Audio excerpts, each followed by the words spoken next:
Bismillah, walhamdulillah, wassalatu wassalamu ala rasulillah, amma ba'd. I'd like to welcome you to the first of our episodes on Quranic Reflections, a special program that we're going to be putting on this Ramadan, 2007, dealing with, reflecting upon verses from the Quran. Every single day, inshallah, we're going to try to select a few verses from every juz, or every para, or every 30th of the Quran, so that we can develop an understanding and application. So this program is going to be short, and inshallah short, and it's going to focus on applications from the verses of the Quran. That's going to be our goal, to understand and to apply the verses from the Quran.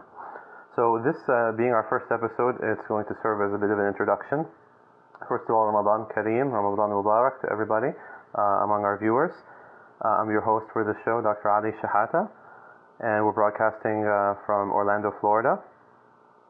To begin with, I want to review one of the verses of the Quran itself, speaking about the Quran, where Allah describes the Quran in the Quran, where He says, كِتَابٌ أَنزَلْنَاهُ إِلَيْكَ مُبَارَكٌ لِيَدَّبَّرُوا آيَاتِهِ وَلِيَذَّكَّرَ أُولُو الْأَلْبَابِ. This surah, or this ayah, from Surah Sad, ayah 29, it states, a blessed book that we have revealed unto you, so that you may reflect and ponder upon its verses. Again, focus here. Reflect and ponder upon its verses, and so that the righteous might take a reminder from it. So Allah is telling us again here the purpose of the Quran. A very important verse discussing the purpose of the Quran itself.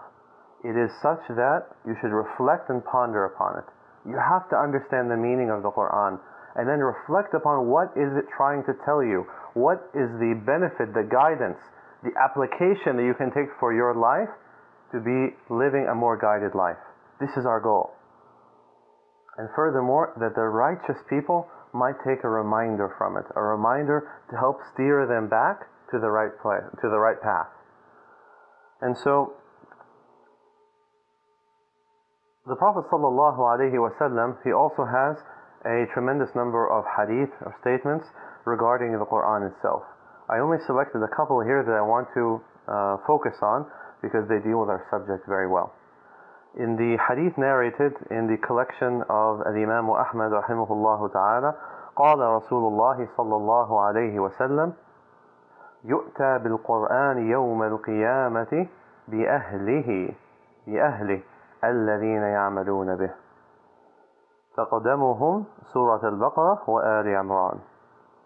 So in this very, very important hadith narrated by Imam Ahmad rahimahullah, the Prophet sallallahu alayhi wa sallam, he says, the Quran shall come on the day of judgment with its people.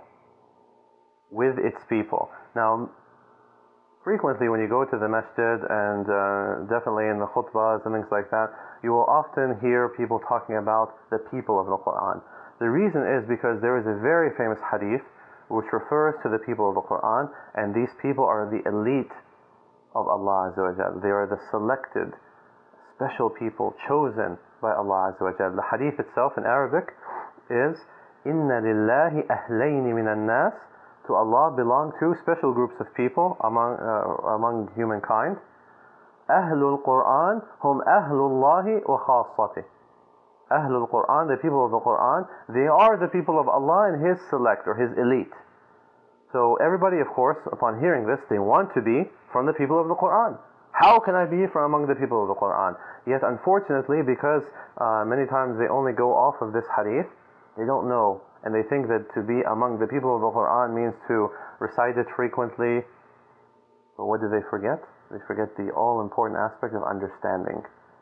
Because only with understanding can you actually implement the Quran. Can you actually act upon the Quran. And this is what this special hadith from the collection of Imam Ahmad is telling us. يؤتى يوم القيامة يؤتى القرآن يوم القيامة بأهله. يؤتى القرآن يوم القيامة بأهله الذين يعملون به. Okay? That the Quran will come on the day of judgment with its people. Who are those people now? Who are these special people? These elite people that Allah has brought close to Himself? Those who act upon the Quran. those who act upon the Quran. So this is now giving us a little bit more, or refining, and we're getting a little bit closer to our target to know what it is that we want to do. And another very special hadith, a very beautiful hadith, rarely mentioned, we also learn more about this group of people. And this is the hadith of Buraidah radiyallahu ta'ala anhu. قال قال رسول الله صلى الله عليه وسلم من قرأ القرآن وتعلمه وعمل به ألبس يوم القيامة تاجا من نور ضوءه مثل ضوء الشمس. الله أكبر. الله أكبر. Buraidah radiyallahu ta'ala anhu, he narrates from the Prophet sallallahu alayhi wa sallam that the Messenger of Allah sallallahu alayhi wa sallam said,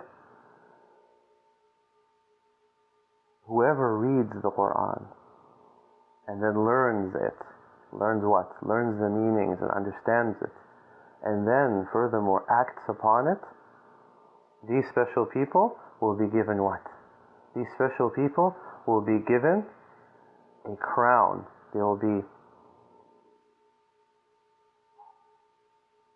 on the authority of Buraidah radiyallahu ta'ala anhu, who said that he heard the Messenger of Allah sallallahu alayhi wa sallam say, whoever reads the Quran and then learns it here meaning what? Not memorizes it only, but learns its meanings, and then acts upon it, shall be crowned on the day of judgment with a crown that will shine with the light of the sun, like the light of the sun.